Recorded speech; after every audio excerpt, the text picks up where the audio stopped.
YouTube channel di segmen Cicet Skui. Oke, jadi sebelumnya saya meminta maaf atas keterlambatan dari YouTube Muda Mudi karena sudah hampir 4 bulan sampai 5 bulan kita tidak posting video baru dikarenakan ada sedikit masalah. Oke, pada hari ini kita kedatangan lagi Pastor Al yang terakhir kali menjadi bintang tamu kita. Sebelum Pastor saya ucapkan selamat atas launchingnya aplikasi JHK, Pastor. Mungkin Pastor bisa jelaskan sedikit apa itu aplikasi JHK kepada teman-teman di rumah? Oh ya, teman-teman semua yang ada di rumah, selamat bertemu. Saya Pastor Al yang senantiasa mendampingi orang-orang muda saat ini. Ya, JHK ya bro? Ya. Ya, JHK, Jalan Hidup Katolik. Mungkin teman-teman sudah pernah dengar aplikasi Jalan Hidup Katolik. Ini merupakan sebuah terobosan baru dari Keuskupan Agung Makassar yang kemudian dipercayakan kepada Komisi Komunikasi Sosial (Komsos) untuk dikelola bersama dengan ada timnya. Ya, saya di sana cuma jadi partisipan saja. Oh iya, Pastor. Bantu-bantu gitu. Ya, jadi teman-teman, kita ada aplikasi baru dari Keuskupan Agung Makassar, Jalan Hidup Katolik. Bisa dicari di Play Store atau App Store, ya, JHK Umat. Ya. Ya. Ada dua sebenarnya, ada JHK Umat dan ada JHK Imam. Tapi JHK Umat itu umat, yang imam itu untuk imam dan pendamping. Ya.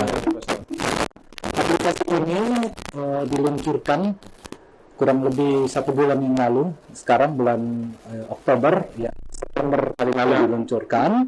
Dan di dalamnya termuat begitu banyak fitur-fitur. Kalau teman-teman mungkin pernah install aplikasi-aplikasi Katolik lainnya, itu ada juga di dalam JHK. Tapi JHK ini lebih lengkap dia, bro. Ya. Mungkin maaf sepotong Pastor, tapi kan banyak yang saya lihat pertanyaan-pertanyaan juga Pastor di kolom komentar mengatakan bahwa aplikasi JHK baru mencakup Keuskupan Agung Makassar, Pastor. Ya, atau bagaimana? Saya juga kurang ya. tahu. Betul, karena aplikasi ini dari keuskupan kita. Ya. Jadi kita mulai dari sini. Ya.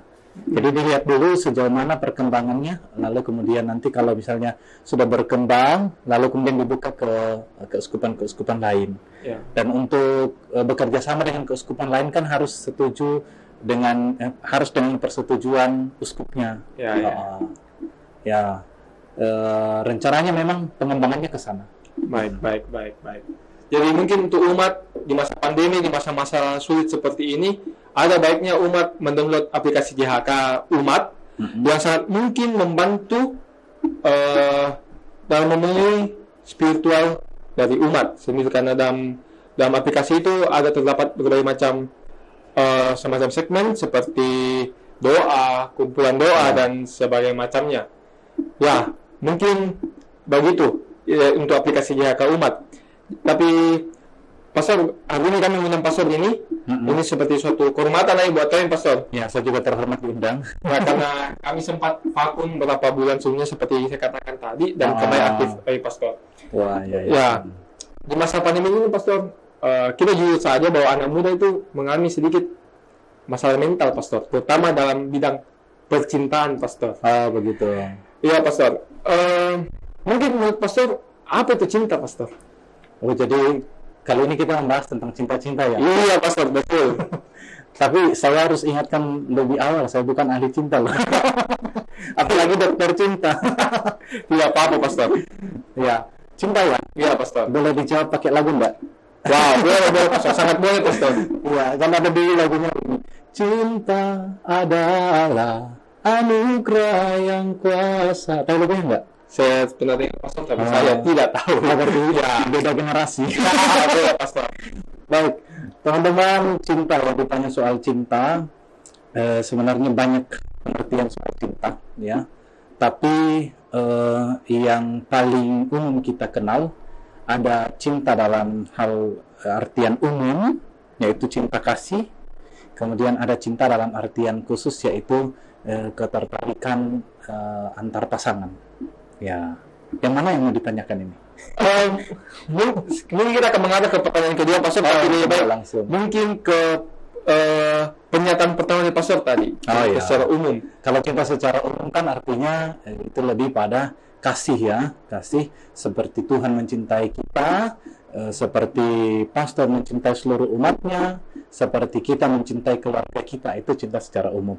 Nah, kalau cinta secara seperti saya katakan tadi, secara khusus yang mungkin menjurus yang akan kita bahas hari ini, itulah cinta antar pasangan, terutama di orang-orang muda. Orang tua juga sih saling mencintai. Ya, tapi kan berjalan waktu pastor sekarang di masa pandemi semakin banyak teman-teman yang stres, banyak tingkat putus dalam hubungan di masa pandemi begini. Karena mungkin LDR ya pastor, ya bisa ketemu.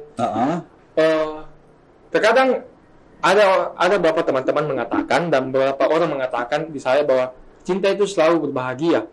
Apakah itu benar pastor? Menurut pastor, apakah cinta memang seharusnya berbahagia? Ya, kalau namanya cinta pasti bahagia ya. Contohnya kalau kita jatuh cinta, asik. Ya betul pastor. Rasa berbunga-bunga gitu kan. Dunia menjadi milik. Ya, bersama. Rasa ngantuknya hilang. Jadi ya banyak bahagianya sih ya. Tapi tidak bisa dipungkiri bahwa cinta itu juga tidak selalu penuh dengan kebahagiaan. Ini sudah lebih mengarah ke hubungan. Ya. Dalam hubungan itu selalu ada suka dan dukanya pasti. Wow, ini ada suatu pertanyaan agak sulit ya Pastor. Mungkin sulit buat anak muda Pastor. Karena ketika mereka ditanya apa itu cinta, pasti mungkin bukan pernyataan juga, tapi jawabannya umumnya saya dengar Pastor, pasti teman-teman ini mengucapkan seperti cinta itu suatu keabstraktan Pastor. Tidak bisa dijelaskan, tapi bisa dirasakan. Oke. Ya benar juga sih. Tidak bisa kita lihat ya, tidak kasat mata, tetapi bisa dirasakan. Dan bisa dilihat hanya dari pengungkapannya. Misalnya saya mencintai seseorang, saya memberikan dia bunga atau cincin ya. Itulah cinta. Tapi dari Pastor sendiri, mungkin Pastor bisa menjelaskan sedikit dari menurut gereja Pastor, cinta itu apa sih, dan apakah cinta adalah hal paling utama dalam gereja Pastor, dalam gereja khususnya gereja Katolik terutama ya? Oke. Kalau cinta secara umum iya, itu menjadi ajaran utama dalam gereja ya.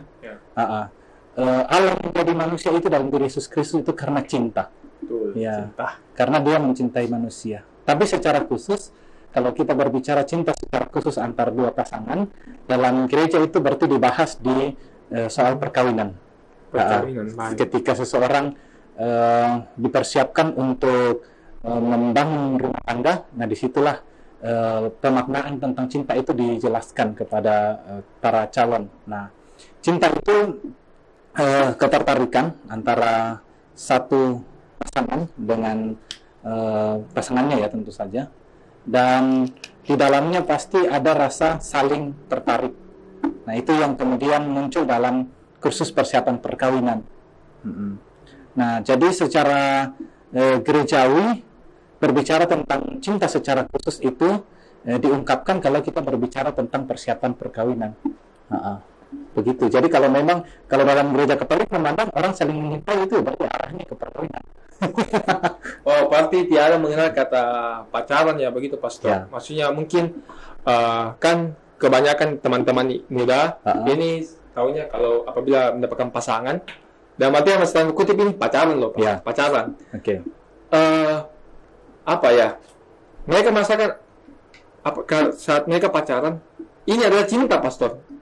Tapi setelah mendengar penjelasan Pastor tadi, saya mendapatkan satu pandangan baru bahwa apakah gereja Katolik menyetujui Pastor adanya hubungan sebelum masuk ke pernikahan. Okay. Justru itu ya, justru dianjurkan bahwa sebelum orang menikah dia harus saling mengenal dulu. Nah, pacaran itu adalah bagian dari hal perkawinan. Yes. Bahkan di gereja Katolik kita tidak bisa serta-merta menikahkan orang kalau mereka tidak melalui masa-masa pacaran. Karena masa pacaran itu adalah masa untuk saling mengenal satu dengan yang lain, ya, secara lebih mendalam. Sehingga itu menjadi modal untuk mereka kalau sudah menjalani hidup perkawinan. Ya.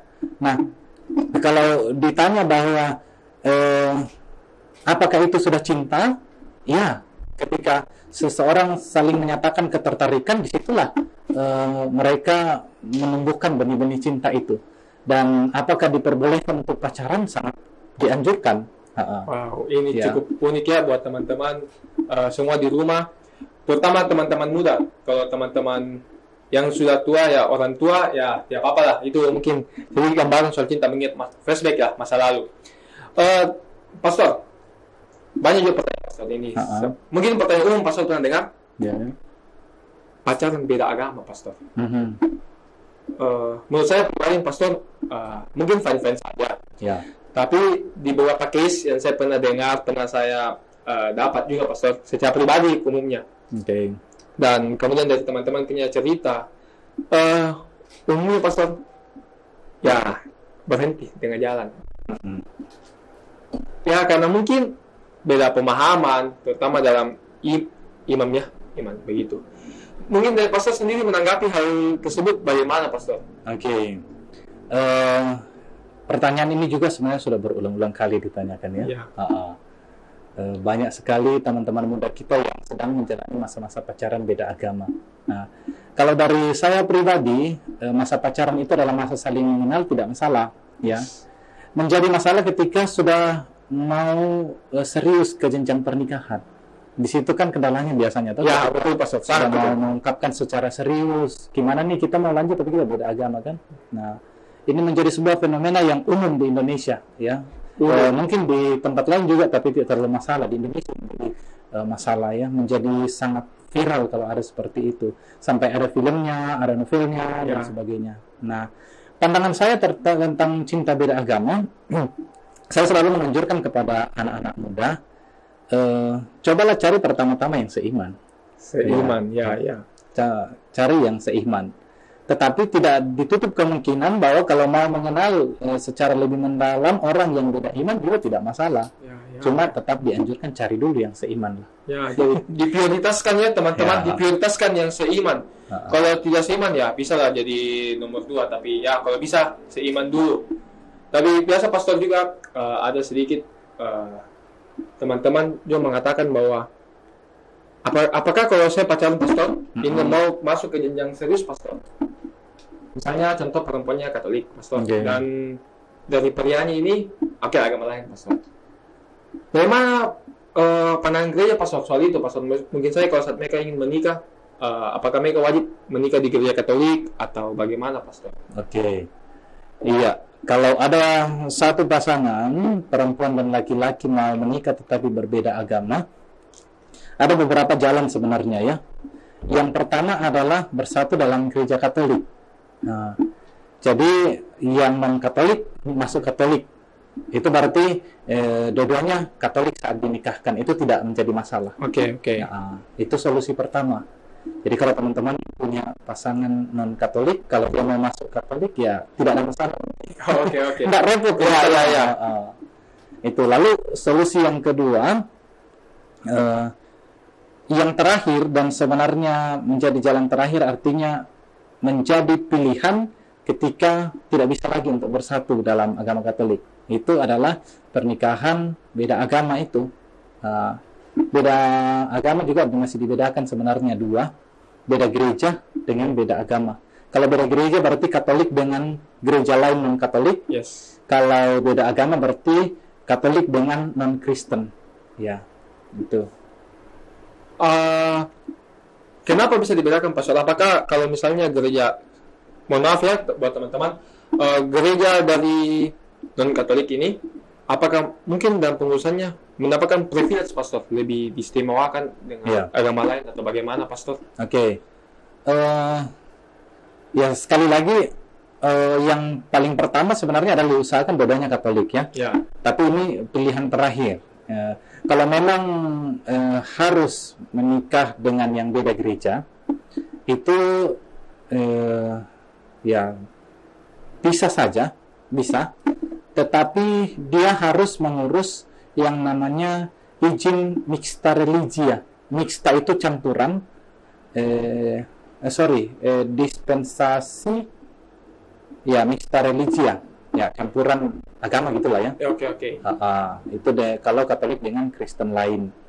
kalau Katolik dengan non-Kristen, misalnya dengan Islam, Hindu, Buddha, itu harus mengurus izin disparitas kultus, istilahnya. Semuanya dikeluarkan oleh Bapak Uskup. Ya. Itu. Lalu di perkawinan beda gereja, itu yang baik perkawinan beda gereja maupun perkawinan beda agama, yang Katolik harus berjanji bahwa anak-anak semuanya akan dibaptis dalam Katolik, dan pihak yang non-Katolik baik itu Kristen maupun yang non-Kristen itu juga harus menandatangani surat perjanjian. Jadi misalnya Pastor, kalau misalnya contoh kasus seperti ada teman saya Pastor juga, dia ini uniknya cukup banyak bersaudara, ya mungkin sekitar 6 atau 7, saya lupa lah Pastor. Oke. Bukan mungkin sih, tapi di antara salah satu saudaranya itu bukan non-Katolik Pastor, maupun yang lain Katolik. Apakah itu menjadi masalah di gereja Katolik Pastor atau bagaimana? Siapanya yang bukan Katolik? Kakaknya mungkin. Oke. Kakaknya non-Katolik tapi adik-adiknya termasuk dia Katolik Pastor. Lalu masalahnya gimana? Maksudnya apakah itu menjadi masalah Pastor? Seperti Pastor katanya tadi bahwa harus secara langsung menandatangani suatu dokumennya semacam itu ya Pastor. Surat perjanjian. Ya, suatu perjanjian Pastor. Jadi maksudnya Pastor, kalau misal saja saudaranya ini tidak masuk Katolik Pastor, apakah itu menjadi suatu masalah Pastor? Ya, yang pasti bahwa masalahnya adalah pihak yang pernah berjanji itu ternyata sudah melanggar janjinya. Itu permasalahannya di situ. Tetapi untuk tindakan-tindakan yang bisa dikatakan hukuman atau tidak, itu tidak ada dari gereja. Hanya saja bahwa pihak yang pernah berjanji ternyata melanggar. Ya, ke Tuhan. Ke atas janjinya ya. Ya, atas janjinya ke Tuhan. Tapi apakah masih bisa menerima hosti untuk orang tuanya? Untuk orang tuanya sendiri ya tetap bisa, karena bagi dirinya sendiri tidak terhalang untuk komuni. Pastor, mungkin ya sedikit pertanyaan. Mungkin agak menjebak ya Pastor. Kalau Pastor mau jawab juga boleh, kalau tidak tidak masalah. Apakah cinta memang selalu ke arah positif Pastor? Maksudnya apakah kalau kita memiliki kapasitas begitu, dalam artian ada suatu perasaan cinta yang berlebihan ke suatu pasangan, biasanya akan menjadi masalah Pastor, karena ada orang bijak mengatakan segala sesuatu yang berlebihan pasti tidak akan baik juga Pastor. Harus dibedakan antara cinta dengan nafsu. Ya, ini satu pembahasan cukup berat. Harus dibedakan.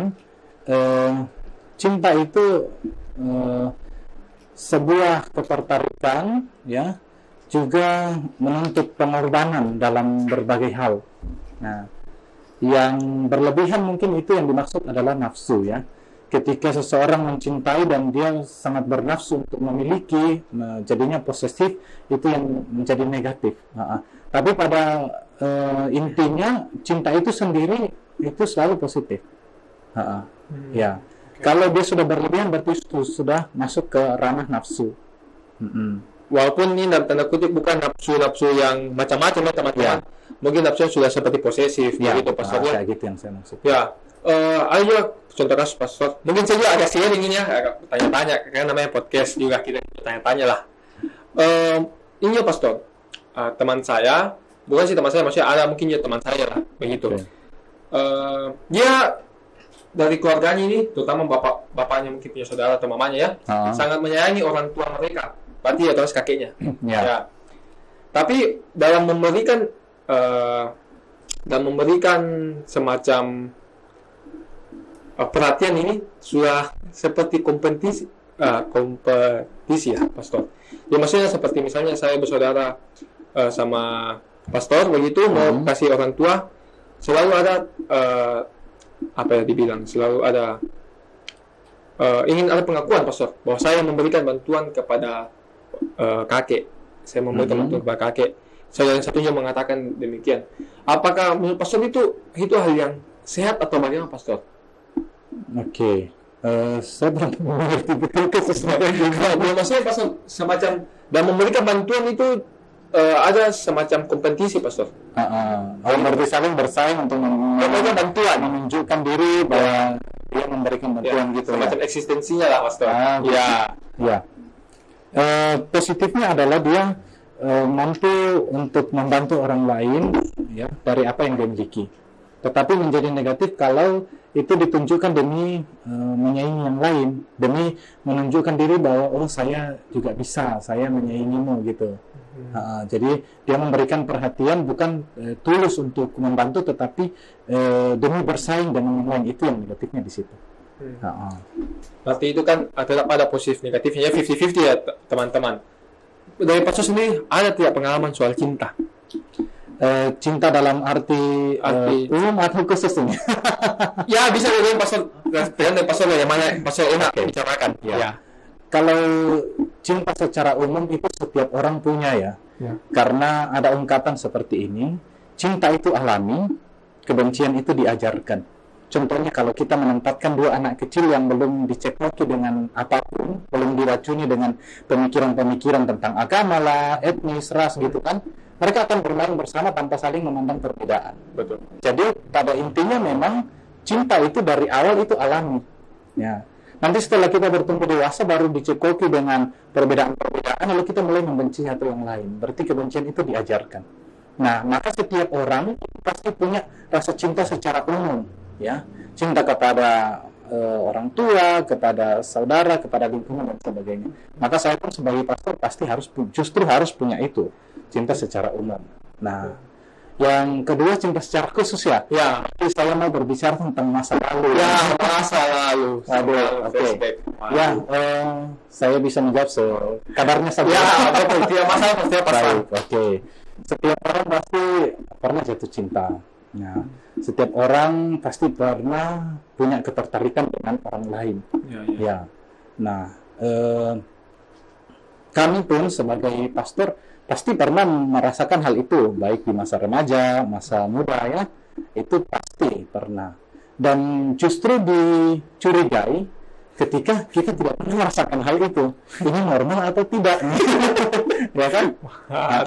Kalau kita tidak pernah jatuh cinta misalnya kepada lawan jenis ya. Nanti kita dicurigai ini normal atau tidak. Jangan sampai dia mati rasa gitu loh. Dia nggak punya rasa apa-apa. Ya, kalau pengalaman pribadi, saya masih sekolah dulu ya, juga kita belum masuk seminari ya. Ya, semua di masa-masa sekolah pasti pernah namanya cinta-cinta monyet. Ya, gitu. Juga cinta sudah muncul teman-teman. Ya, yang penting saya tidak sebutkan nama siapapun di sini. Santai, pasal santai. Oke. Ya, saya pasal katakan semacam di sebuah anak-anak misalnya didikte pasal soal agama dan lain-lainnya pasal. Pernah suatu kutipan saya pernah melihat di suatu platform, di mana kutipan berasal dari John Lennon, penyanyi. Dia mengatakan kalau memang agama mengajarkan kebaikan dan cinta tentunya, kenapa masih ada pastor orang yang menyimpang dari kata cinta? Itu pastor. Dalam artian masih berbuat kasar dan sebagainya macamnya pastor. Padahal kan mereka mengerti itu cinta itu apa pastor? Iya. Berarti harus dibedakan antara materi dengan pelaku.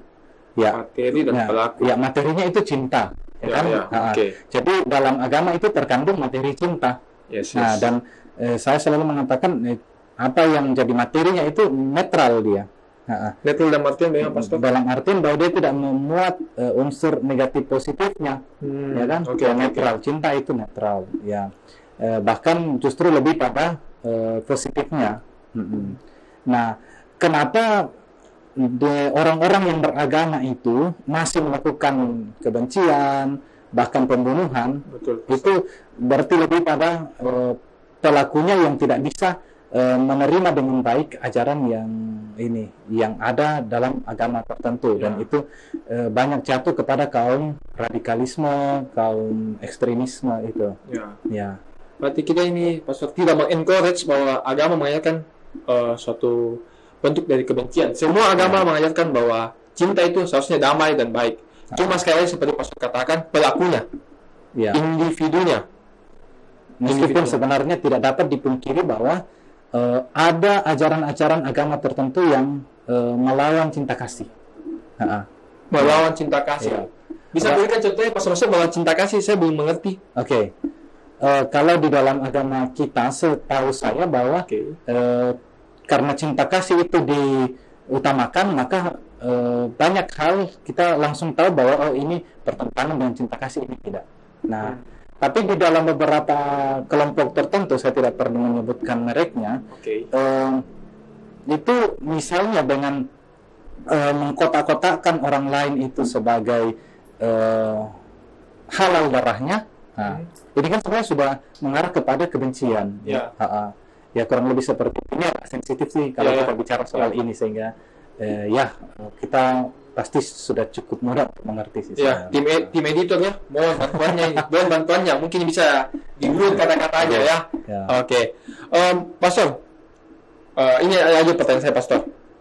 Kalau Pastor juga mau bertanya, silakan ya. Oh ya. Oke. Seharusnya cinta itu bagaimana, Pastor? Seharusnya cinta itu bagaimana? Oke. Terutama buat teman-teman yang masih baru kuliah, Pastor, masih OMK ini, Pastor. Ya. Seharusnya itu cinta itu bagaimana? Diposisikan sebagaimana? Ini kita sudah khusus ke cinta dalam relasi pribadi ya, antara orangnya. Ya, Pastor. Ya.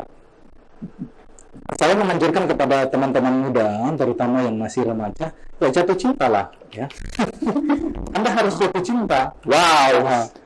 Ya, jatuh cinta kepada lawan jenis ya, untuk Ya. bisa mengenal orang di luar diri kita dengan lebih mendalam. Ya. Ya, maka jangan membentengi diri untuk tidak jatuh cinta. Ya, Di underline. di underline. Underline ya, lawan jenis. Jangan sama jenis. Agak salah itu. Ya. Anda agak melenceng juga ya. Oke. Jadi, Pastor, kalau misalnya di OMK Pastor ini, apakah cinta menjadi suatu alasan bahwa para teman-teman muda ini berkumpul, Pastor? Ya, perkumpulan orang muda berlandaskan cinta itu baik. Ya. Maksud saya, Pastor, seperti apakah karena cinta, Pastor, dari teman-teman muda ini berkumpul? Oke. Menurut saya baik ya, sejauh percintaan itu dilakukan secara wajar dan tidak melewati boundaries, batas-batas. Iya. Batas. Jadi kalau misalnya di MMK ya, Yes. ada seorang cowok misalnya, contoh ya, dan pasti ada. Lalu kemudian karena ceweknya dari luar, dia ajaklah masuk MMK, itu satu kegiatan positif, ya sangat positif. Dan kemudian ceweknya menjadi lebih aktif, lalu mereka masih pacaran dalam batas wajar. Nah, itu sangat baik, sangat positif, memberikan dampak positif juga terhadap ceweknya. Apalagi kalau misalnya ceweknya itu diajak rajin ke gereja dan akhirnya dia jadi biarawati. Wow, saya Wow, jadi bingung, Pastor, kalau sudah masuk ke tahap begitu, Pastor. Karena teman saya, soalnya pernah. Ya. teman saya juga begitu dulu. Walaupun jatuhnya dia tiaranya di seminari, Pastor, Oke. tapi perempuannya yang lanjut jadi biarawati. Wow, saya Kan ada kata cerita di saya, saya, Pastor. ya. Ada satu cowok yang temannya ini si cewek ini dia non Katolik. Non-Katolik. Kalau mau masuk, oke, masuklah ya. Karena sudah pernah bicara mau serius gitu kan. Yes. Nah, lalu kemudian semakin dia mengenal Katolik, semakin jatuh cinta dia pada kehidupan membiara. Nah, akhirnya si ceweknya ini yang sudah Katolik, dia masuk biara. Gimana ya? Speechless. I can say anything about that. Oke, Oh, saya iya. tidak tahu bilang apa kalau soal yang itu, Pastor. Iya. Tapi itu kan juga baik, Pastor ya. Ya. Baik untuk mungkin secara individu ya, Pastor ya. Mungkin dia mendapatkan cinta yang sejati di sana. Oke. Ya. Mungkin ada satu pertanyaan nih, Pastor. Baik. Kenapa gereja Katolik selalu mengutamakan cinta, baik itu cinta dalam berkeluarga, cinta ke anak mudanya, dan mungkin cinta dalam tindakan dan segala halnya, Pastor? Baik. Oke. Mungkin saya bisa menjawab dengan dua alasan ya. Yang pertama adalah alasan biblis, ya. Biblis artinya alasan secara alkitabiah. Oke. Bahwa Yesus mengajarkan kepada kita mengutamakan cinta di atas segala hal, karena cinta itu, hukum cinta itu adalah yang paling utama dan hukum pertama, ya. Lalu yang kedua, karena kita sendiri merasa bahwa dengan mencintai dan dicintai kita merasa damai. Artinya ketika kita alami saja. Ketika kita dicintai, kan kita merasa sangat bahagia, sangat damai ya. Nah, maka itu mungkin dengan itu gereja melihat ya bahwa ajaran cinta itu memang ajaran Yesus. Lalu yang kedua, ya kita sebagai umat merasa kalau sudah dicintai berarti kita merasa sangat damai gitu. Berarti intinya pastor bahwa gereja Katolik selalu berbuat berdasarkan cinta dan berlandasan cinta. Ya. Cinta adalah segala halnya. Jadi buat teman-teman jangan ragu untuk mencintai seseorang walaupun pernah tersakiti. Ya, itu yang paling, karena ada biasa pastor juga menjadikan cinta sebagai alasan untuk membenci pastor. Dan menurut saya itu pastor itu sudah cukup salah. Ada teman saya juga pastor. Saya tidak pernah melakukan hal tersebut ya pastor. Iya. Teman saya ini pernah tersakiti pastor. Dan dia menjadikan cinta sebagai sarana kebencian pastor untuk tidak pacaran ke depannya. Maksudnya bukan ya pacaran ke depannya seterus-menerusnya, tapi untuk beberapa saat pastor. Gitu. Menurut pastor itu bagaimana itu pastor? Artinya dia pernah pacaran lalu Yes. tersakiti, kemudian karena sakit hatinya itu tidak mau pacaran lagi sama beberapa waktu tertentu. Saya rasa kita punya kedekatan secara tidak langsung pastor. Saling mengerti langsung. Tanggapan saya sih ya oke-oke aja, mungkin dia butuh self healing ya, pemulihan diri. Ya, siapa tahu dengan jangka waktu itu dia bisa memulihkan diri kembali. Ya, lalu yang berikut saya hanya menganjurkan supaya tidak menutup diri untuk terbuka dicintai oleh orang lain atau mencintai orang lain.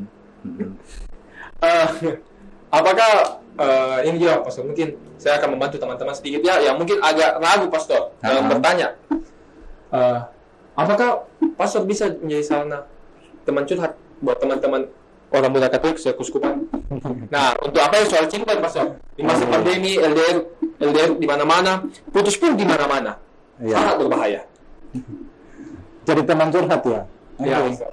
Saya selalu menyempatkan waktu untuk mendengarkan curhatan-curhatan OMK ya. Sampai hari ini sudah berapa ya? Banyak sekali yang sudah pernah curhat-curhat.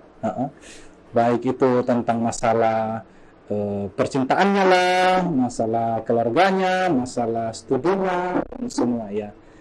Saya selalu menyempatkan waktu karena saya mengatakan ya, untuk itulah saya ditempatkan di pelayanan orang muda supaya menjadi teman berbagi untuk mereka. Nah, teman-teman kalau misalnya mau berbagi masalah ya, saya siap mendengarkan ya. Dan kalau butuh solusi saya juga siap untuk memberikan pertimbangan-pertimbangan, mudah-mudahan bisa jadi solusi. Iya, berbagi masalah maksudnya mungkin cerita ya, bukan masalah Anda dibagi-bagi ke pastor. Anda menyusul ke pastor Anda. Dan solusi, hanya diberikan solusi. Pastor tidak bisa membantu masalah-masalah Anda secara terperinci, seperti utang, tidak bisa pastor bantu juga. Itu urusan Anda pribadi. Mungkin ada pastor punya, sebelum kita tutup ini, mungkin ada pastor punya pesan-pesan soal cinta untuk anak muda Katolik. Pesan saya untuk orang-orang muda Katolik soal cinta ya, mencintailah, jangan takut jatuh cinta, karena cinta itu adalah ajaran Tuhan kita sendiri ya, untuk mencintai, baik itu mencintai secara umum maupun mencintai secara khusus ya. Itu jadi jangan menutup diri untuk mencintai ya, jangan menutup diri juga untuk dicintai ya. Apa yang sudah pernah tersakiti, tetaplah membuka diri, tetaplah menerima cinta ya.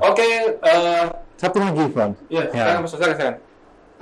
Catatan yang kedua bahwa ketika Anda sudah mencintai seseorang dan membangun relasi yang dekat, ingat batas. Ingat batas, selalu jangan lain. Ingat batas. Ya, ada batas-batas tertentu. Ya. Oke, Pastor. Terima kasih banyak, Pastor. Let's close this chit-chat school.